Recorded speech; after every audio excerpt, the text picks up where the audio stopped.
Shed your wings, come down, earthbound, dance with me. Dance with me. Angels sing, they resound, earthbound, dance with me. Dance with me. Good morning, afternoon, or evening, wherever you are in the world. Welcome to the third episode of my new podcast, Let's Ask Barb, your number one source for conscious cosmic advice. I am Barbara With, author, composer, and psychic channel to an industrious gathering of venerable souls who call themselves The Party, headed by none other than Albert Einstein. And they're working with us from afterlife for world peace. However, we dedicate this show to the questionnaires, the people who ask the questions that challenge the status quo and push us all to think way outside the box. So I invite special guests to come on and ask their most burning questions, and then we live channel the answers and share our insights afterwards. I don't know their questions beforehand, but I know them now, and I'm happy to introduce them to you. But let's begin by remembering that at regular intervals in human history, something always happens that changes the way we understand ourselves. For example, the late 1800s, psychology emerged, and suddenly we were out of the realm of witchcraft and talking about the unconscious mind, hidden beliefs, inner healing. So an entirely new dimension of being human came into view.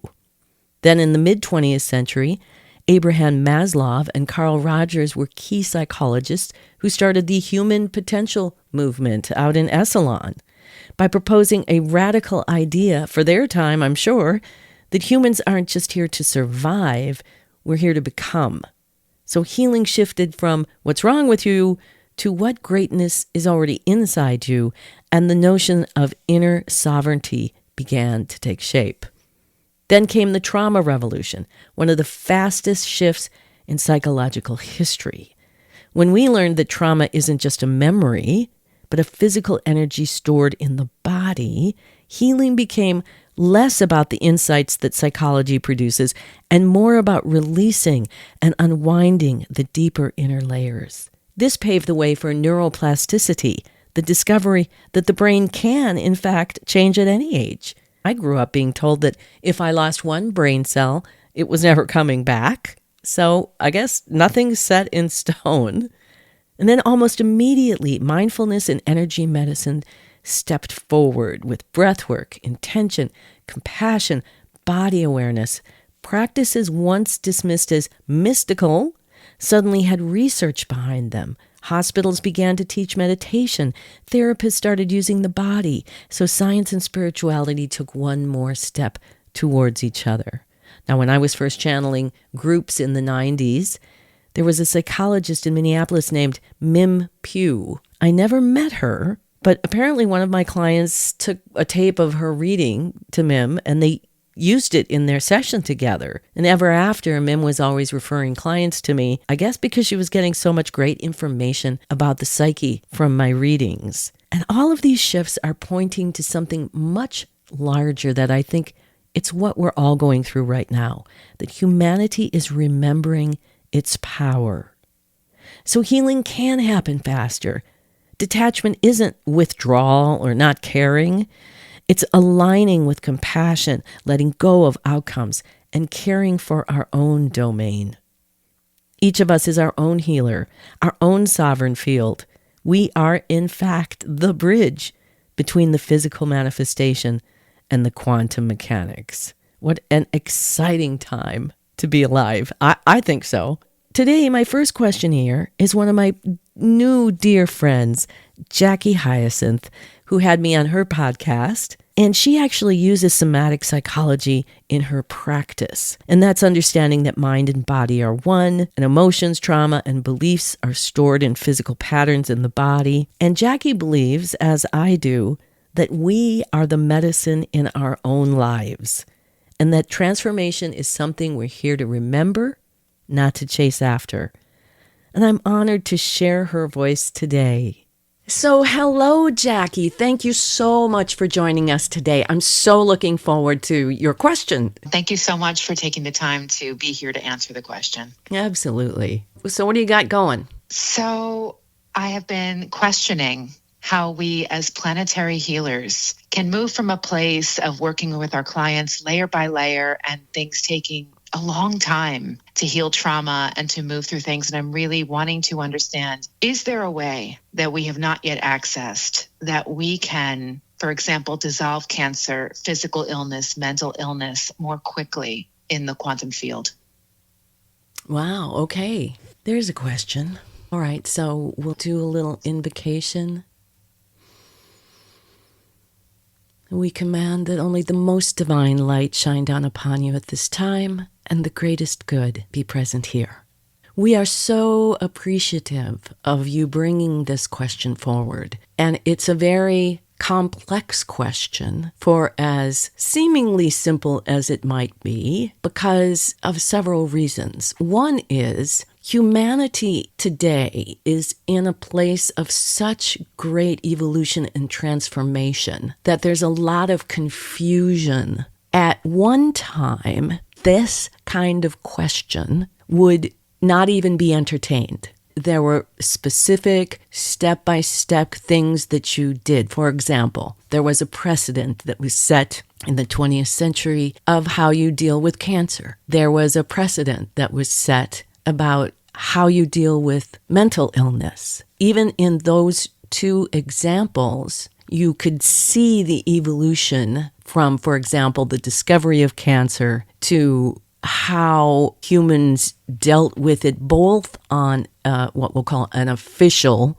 level, the medical level, and then the evolution of those of you who stick closer to natural healing, body, mind, spirit healing. So there are two courses of healing that went on with that particular ailment. Now you're in a place where there is so much information and there are so many possibilities for how to approach each individual conflict, we'll call it, because that is a conflict. All these things you mentioned are conflicts. Those of you who have gone on more of a natural healing journey rather than, say, chemotherapy or radiation on a medical journey, you are also dealing with not just the physical healing, but the spiritual release of the limitations that you have, the illnesses, the cancers, the conflicts that are showing up in this way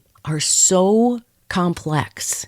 We don't feel as if there really is anyone on the planet who has really mastered the truth of all your power. You're all in a stage of mastery. The way we look at it, you need to get to the root. That is going to be the most efficient and systemic way to change however the conflict is playing out in the lens of the physical reality. You can put in this war, family conflicts, poverty, all of the conflicts that are manifesting on the planet are rooted so deep within the source that it's sometimes difficult or challenging to get those who you are attending to go there. You as the healer or the facilitator, you can go there. You've been studying this. You've been doing this in your own life and seeing the miraculous results when you actually go into your own energy system and root out your own conflicts. The challenge is you cannot do this for someone else. You can give them the information. You can show them the way. They can intellectually understand the way. But until they get holistically to a place where they can begin to let go, literally, of the matrix, to literally challenge yourself, to step out of the lens of the physical world where everything is manifesting and expand your consciousness into this bigger operating system, that's a leap. If you think of your own process and your own progress, it was a leap for you. There was a place in your life where you faced incredible conflict. You were forced to find creative solutions deep within your soul, driving you from that discomfort, and you found a spiritual thread. No one could have done that for you. No one could have told you beforehand. The challenge is you as a healer, quote unquote, are becoming less and less effective as evolution challenges each individual to become completely sovereign. And eventually, the idea is that each human is their own healer. You won't go to healers. You may go to a facilitator who can keep you on the path that you've already decided you're going to walk on. But until you relinquish the victimization of what these conflicts appear to be as, and fully embrace the wholeness of your goddesshood that you are creating, even the worst of it, it's going to be part of this shift that's going to take place over years ahead. And because you as healers are on the cutting edge, you're the visionaries, you can see it, there's this frustration that maybe it's taking too long and we should be able to do this. How do you get another human being to embrace that powerful place, particularly when they're suffering from these conflicts? Because there's a kind of it's almost a catch-22 that you can get into where you're creating this conflict and therefore you don't want to fully embrace that it's your full creation, because it leaves you feeling even more frustrated because why would you do this and how and what? And so it's really a process of progress. At this point, the most powerful way to lead someone to that place is through changing how emotion is processed. The old understanding is that something happens in the lens. Someone walks through the door and triggers you, or some physical illness arises, and then those are the things that cause the emotion. But in reality, the emotion that is causing those things is so deeply rooted and so multi-layered that it's difficult for the human intellect to master itself in order to facilitate the release of all of this abscess of deep emotion. The abscess of deep emotion, layer upon layer, is this the emotion that you're dealing with that you suppressed growing up? Is this the emotion you're carrying from other lifetimes? Is this a deep emotion you're attached to the earth itself? Because the earth itself is full of emotion that's creating reality. And there's so many things that your intellect wants to figure out before it actually takes those steps that the question becomes how to inspire and invite those people to get deep, deep, deep in the center of the planet, in the center of their being, where the source is, and just process emotion. It's very, very difficult to detach that emotion from what the intellect is saying it's all about. Because when you do that, you're left in this, it's almost a limbo of who am I any more than anyway. But we see that when humans really honor the sacredness of every emotion and use their breath work to move it in present moment and to not minimize emotion that's uncomfortable. Sometimes you're stuck in traffic and you're irritated and your intellect is running. There's all these things you're supposed to do, and why are these people doing this? And that actually prevents you from being able to capture the sacred irritation for you to actually turn inward, use the breath, embrace it,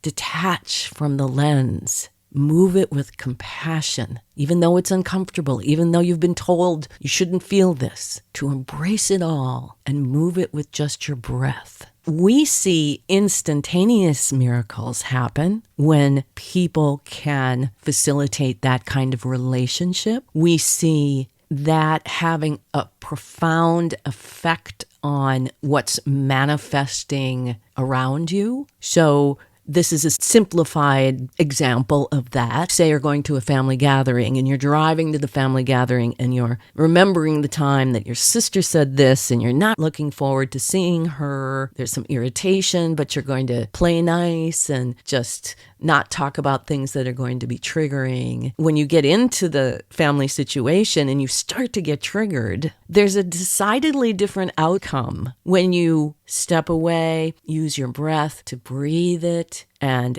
set the intention intellectually of what you want to create. I want to create harmony. I want to let go and breathe and release and not respond, not project, not engage in the he said, she said. You take that little moment and step aside with this really powerful, compassionate intention. When you walk back in the room, you're going to have a huge different effect than if you spend the day irritated, thinking about what your sister did, but deciding you're not going to talk about it. Even though you're not engaging in that kind of conflict, it's still there.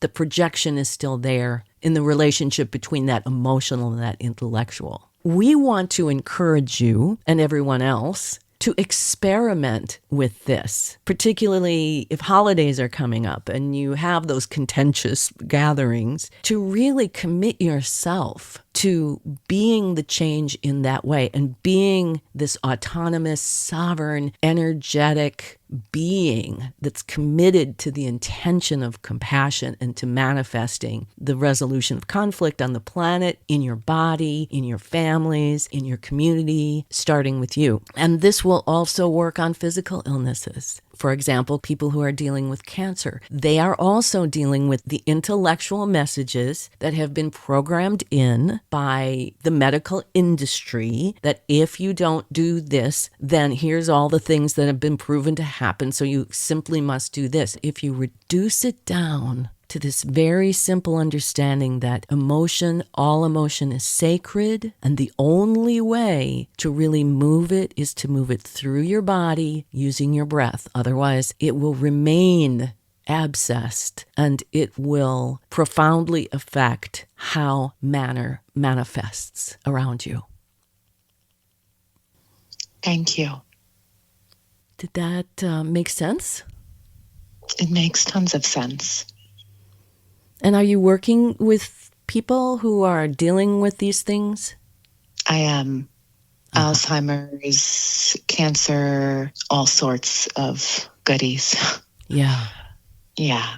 I thought what was interesting, especially too in this reading, is that they're not just addressing the people who are suffering with the afflictions.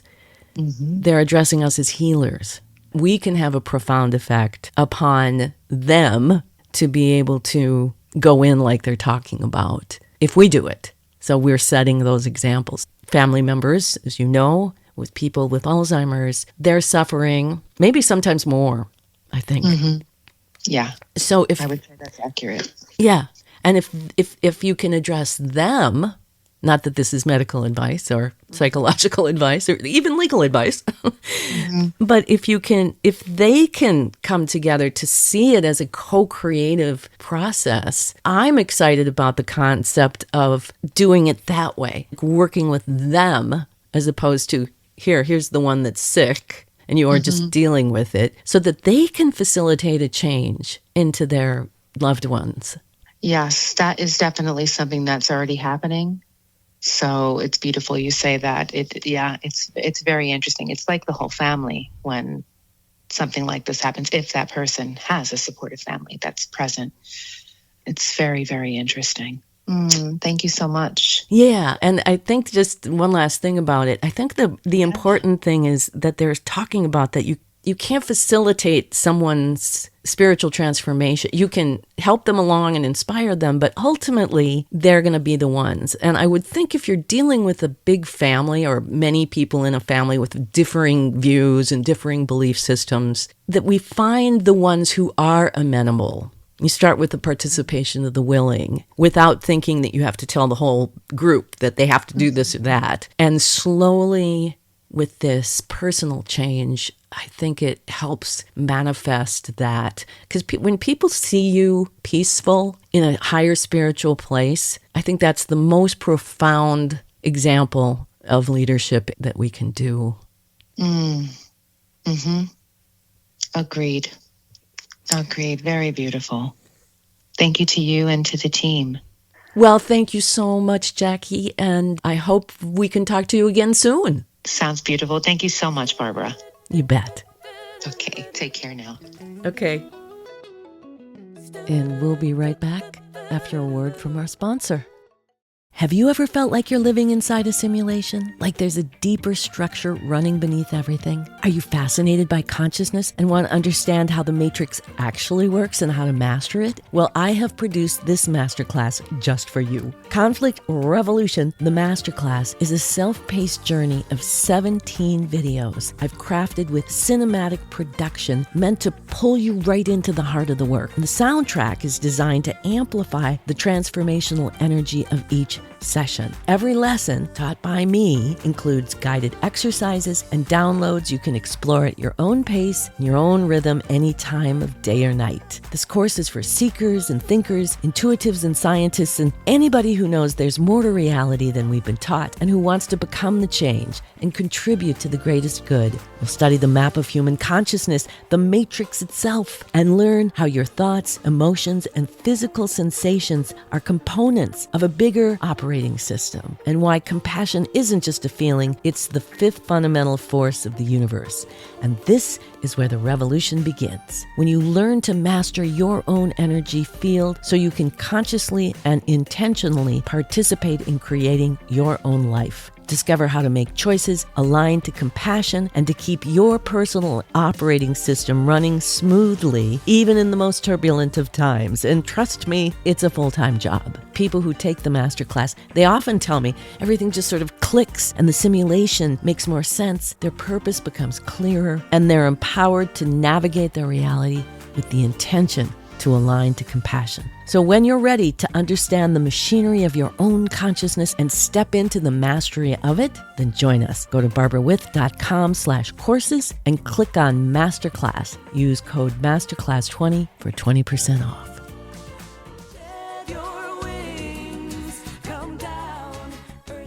Alrighty, welcome back. I would like to quickly get to our next questioner, who has been on the show already, but she begged me to come back, and no arms had to be twisted over here for that. So welcome, Debbie DeLong. All right, my friend, I am looking forward to the question. Yes, I'm looking forward to the answer. I've been listening to some of the other broadcasts you've been doing. I've heard mentioned detachment quite a bit, and I was wondering more about how the concept of detachment works, how to balance being detached yet of the world. Is it a state of being where I'm just feeling confident and trusting the process and then intending and moving my emotion? Is it just that state of being, or is it just letting go of what we think should happen, or letting go of programming and limiting beliefs? So I'm just throwing out things of how I define what that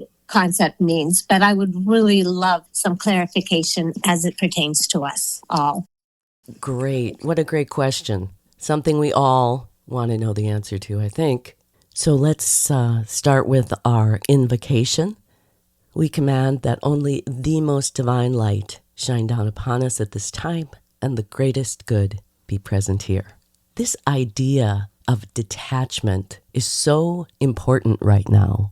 There's two different arenas that we want to articulate. The first is the detachment in the intellect of your body, of who you are in this space-time DNA. Within the realm of the lens, detachment is several of the things that you articulated. One, it's letting go of the idea that you have any ego power in how life manifests around you. And when we say ego power, we're talking about how the ego gets power and starts to construct potentials.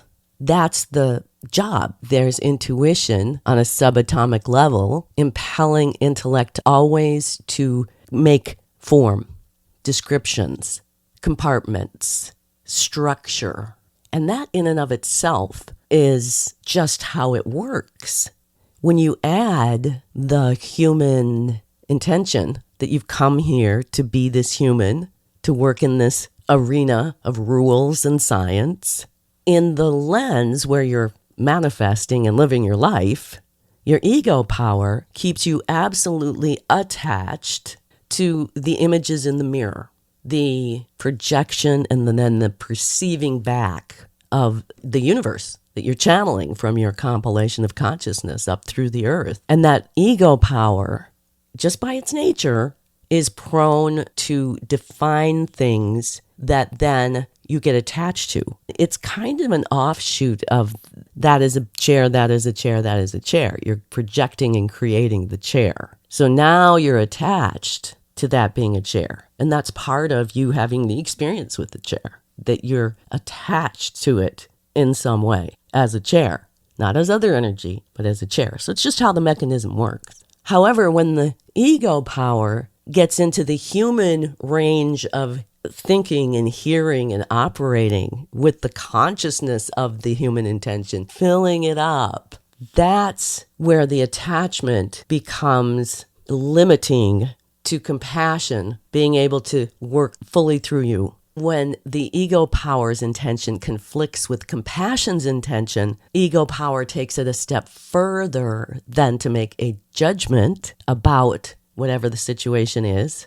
And that further limits the full power of compassion from filling you up and guiding you into those miracles that you're capable of doing. So detachment in this sense is exactly that. Everything we've been trying to teach you about, letting go of expectation. The challenge is when you are a visionary and you have a vision you want to bring into manifestation, you have to form the basic ego power structure in your dream. What do you want to create? And then you define it and you do attach to it. You throw yourself into it and you become it. You go to the outcome that you're looking to manifest and you get there. Then you have to detach. What makes this possible is when you're aware, when you're having this vision of what you want to create, and you throw yourself in, and then you have to step back and go, okay, I'm giving it up to compassion. I will be here to be the faithful servant. This is the ego power talking. I will be here to be the faithful servant to my intuition and present moment. What is the most important salient point about detachment? It's that as long as everyone gets along, because when you detach from a particular outcome, inevitably there'll be another aspect in your mind that will be oppositional. No, we have to do this.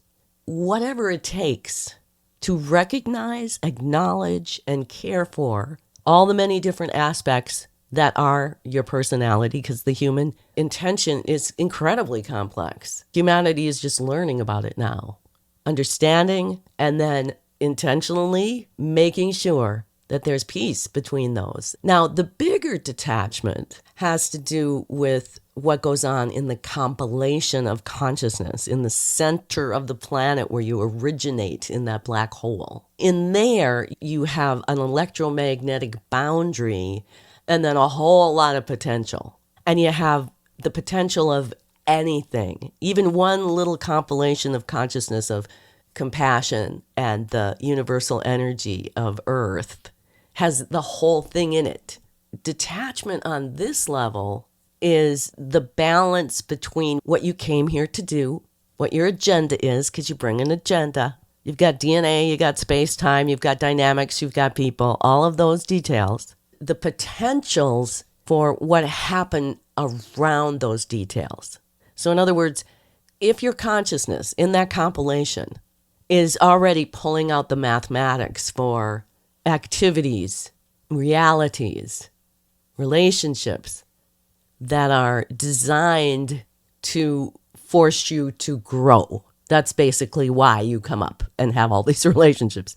It forces you to grow. So detachment is an advanced state of consciousness in the compilation where you're able to free float in the mathematics, in the potential, still communicating with the whole of whatever that life in the lens is.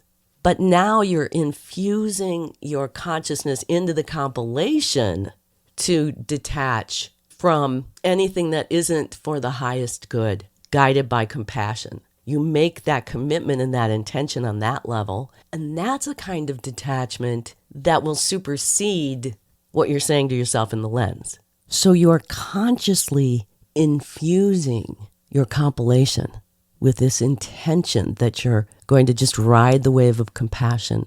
So that does affect whatever you think is going on in the lens. And that's why you are having the experiences where your body is just taking over, because you're infusing that deeply into your operating system at the root. It's overriding your thinking and this awareness that humans need to have about how this operating system works is dependent in many ways about that kind of detachment, because you could never have gotten to that point where your body was just making the decisions and your mind was along for the ride happily. That would have been impossible 15 years ago for you. And it's because you've practiced this deep, deep detachment. And we're hoping that will be an inspiration for others to begin to let go and go into the flow and unify your field. So I'm understanding that I can be aware of my compilation of consciousness. And so you were saying there's an attachment involved because of all the potential, but I'm detaching from what's not for the good of the whole. Did I say that right? Yes. I can say it, but I don't know quite what it means, but I'll just keep trying to understand that. Can I interject? Yeah. Yeah. What I think it means is that in the compilation, we've got all of these lives, the potentials, my Irish life and my Italian life, and they're all in that compilation too.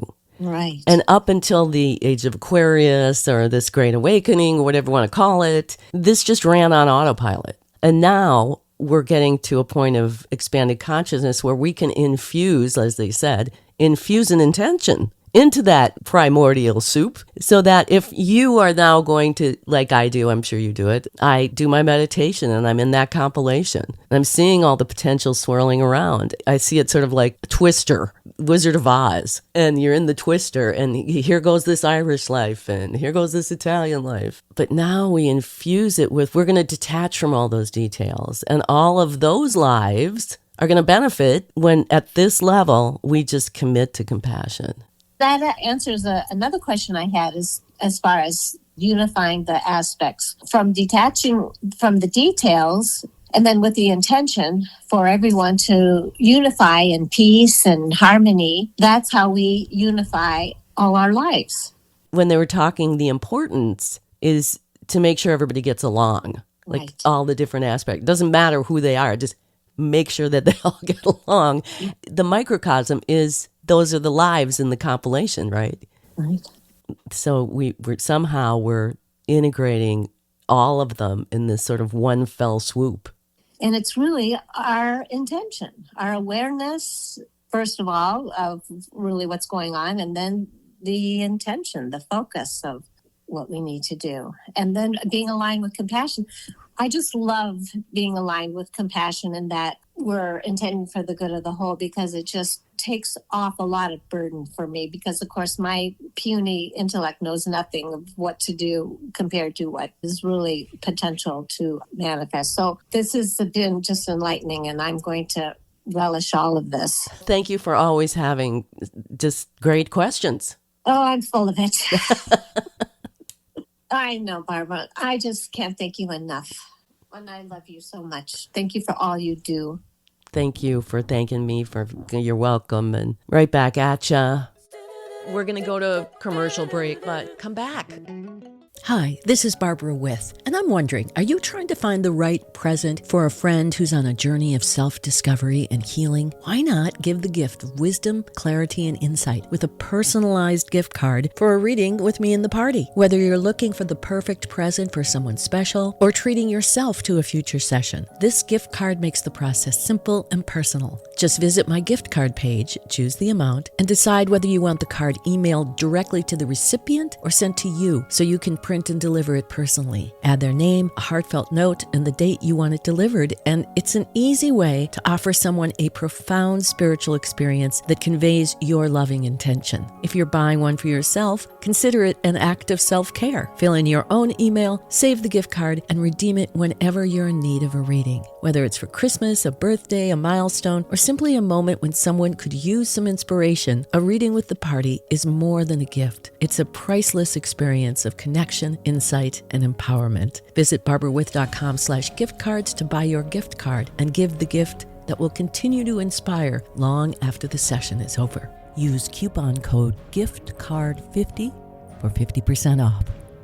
Shed your wings, come down, earthbound. Wow, what an incredible journey we have been on today. We've explored some pretty profound territory, and I want to thank my questionnaires, Jackie Hyacinth and Debbie DeLung, for bringing these thought-provoking questions for sure. And I think that it's our courage to have the curiosity, to have the conversations that help everyone step further into understanding their own human potential. And I'm going to leave Jackie and Debbie's info in the show notes and a link to when I appeared on Jackie's show. And as we wrap up, remember that it's a journey that we're going on.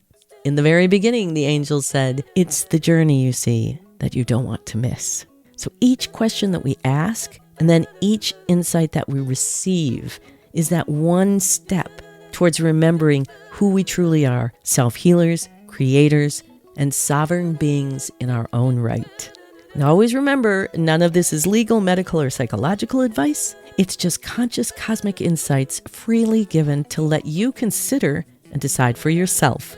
Use this only for education, inspiration, and entertainment purposes. Thank you for listening, for being present, and for daring to ask the questions that matter. So until the next time, don't stop asking questions. For mercy in a cruel, cruel world,